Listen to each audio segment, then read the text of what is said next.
Bonjour Ansubati Bamkolo Antubati, donc, qui est ici pour représenter ce binôme. Bonjour à vous, merci d'être avec nous ce matin.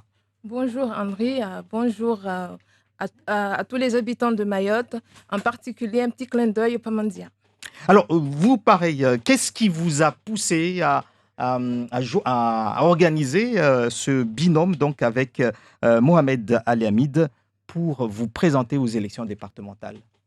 Alors, tout simplement parce que je suis une habitante de Pamandi, je suis native de Pamandi et je refuse en tant que native, en tant qu'habitante, d'être spectatrice de tout ce qui se passe à Pamandi. Euh, Pourquoi spectatrice? Tout mhm. simplement parce que maintenant, à Pamandi, on ne retrouve plus la tranquillité qu'il y avait auparavant. Pamandi, avant, c'était une vie, c'était une ville tranquille, paisible, où on pouvait se promener, on pouvait faire tout ce dont on veut. Maintenant, Pamandi manque cruellement d'infrastructures. Il y a une délinquance montante où on ne comprend rien. On ne comprend rien parce que tout simplement, la jeunesse est mise aux oubliettes. Et qu'est-ce qu'un conseiller départemental? Qu'est-ce que les deux conseillers départementaux de Pamandzi pourraient changer? Alors, nous, tout d'abord, déjà, on est un binôme intergénérationnel. Monsieur Alhamid, qui est mon binôme, euh, il a comme remplaçant Monsieur Saïd Baïdja. Et moi aussi, j'ai un binôme, ma remplaçante qui est Madame Ivana.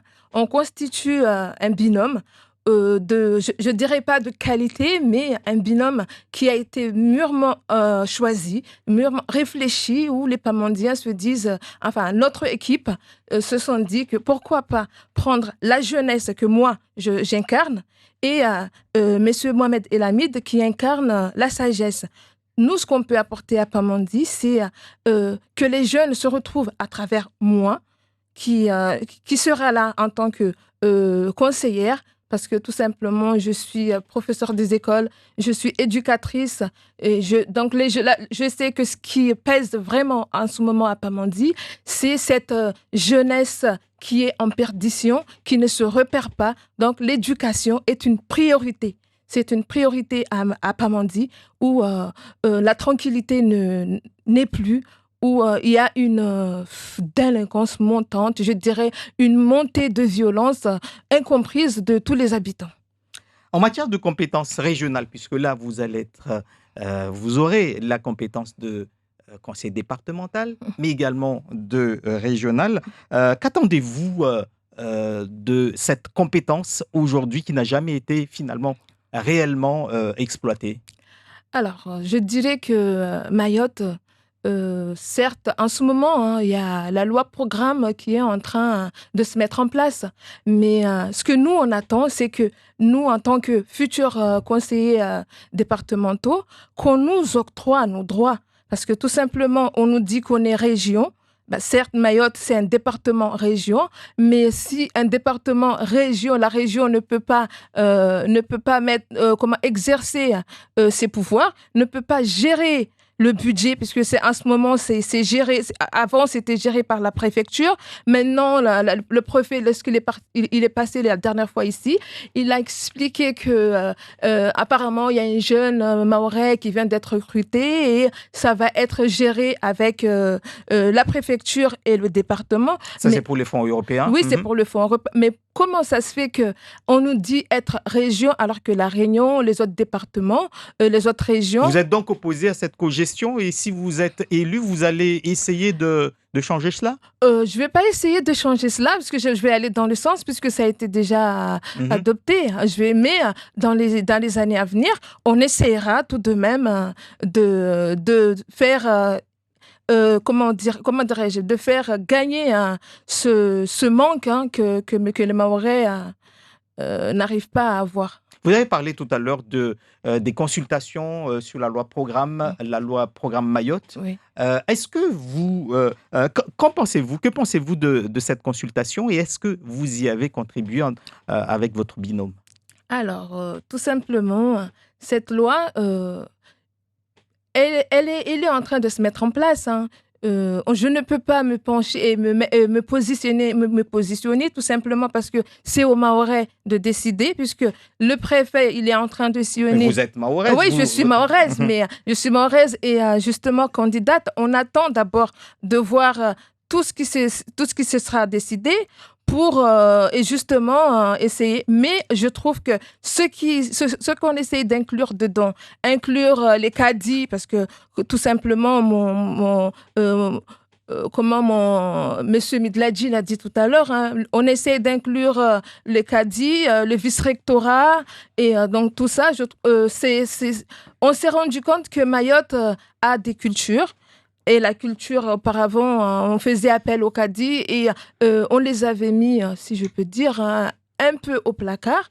Et si maintenant on essaye cette loi spécifique Mayotte, il y a beaucoup de choses à Mayotte où il faut quand même, on ne peut pas se braquer et dire qu'on n'en veut pas, hein, parce qu'on ne peut pas ne pas dire on n'en veut pas, alors qu'on sait très bien que Mayotte est inondée. Il y a des choses qu'il faut changer. On veut le droit commun, certes, mais il y a des choses qu'il va falloir s'adapter. Il faut que Mayotte s'adapte pour certaines choses.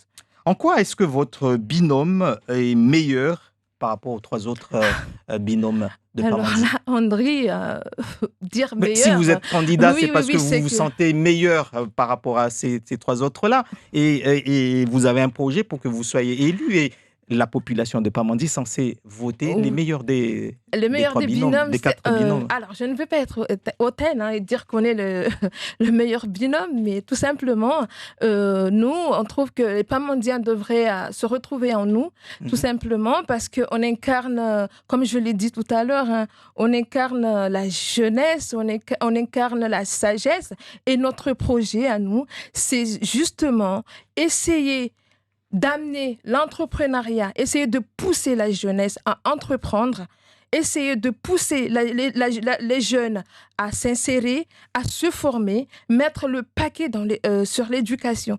Tout simplement parce que Mayotte souffre aujourd'hui, parce qu'on a mis au placard l'éducation, alors que c'est la clé de tout. Cette violence est là parce que les jeunes, on nous dit maintenant, avant, c'était compter, lire, dire, écrire. Mais pourquoi est-ce qu'on a mis le vivre ensemble? Pourquoi est-ce qu'on l'a inclus? Tout simplement parce qu'on s'est rendu compte que vivre ensemble, André, vivre ensemble,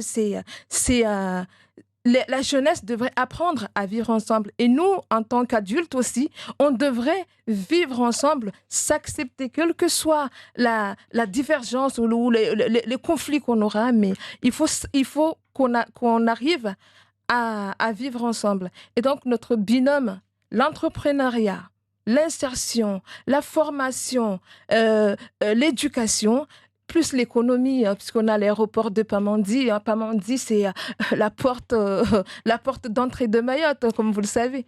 On a entendu, hein, vous avez cité un certain nombre de possibilités dans vos projets, mais Oui. concrètement, ça sera comment? Vous parlez de l'aéroport, mais l'aéroport, pourquoi? André, vous savez, l'aéroport. C'est quoi l'objectif concrètement? L'objectif, c'est que cet aéroport soit un aéroport international. Tous les Mahorais sont en train de Donc, revendiquer. durant le mandat prochain, on aura l'aéroport si vous êtes élu. C'est On à va peu se près ça. battre, on va se battre. On va se battre pour que ça soit un aéroport international, mais même si, hein, vous savez que l'aéroport, même si elle n'est pas internationale, André, ce que je peux vous dire, c'est que tous les éléments sont là pour faire venir les concurrents, mais je ne peux pas trop Et comment est-ce que vous allez faire changer les choses pour que ça s'accélère en 5 ans, alors que ça fait des années et des années qu'on en parle? André, vous savez qu'il y a des projets là. Actuellement, le département est en train d'inviter d'autres compagnies à venir à Mayotte. Mais nous, on va essayer d'appuyer ce dossier. Merci beaucoup donc à vous, Antoubati Hassani Bamkolo, d'avoir été l'invité de Zakweli. Merci.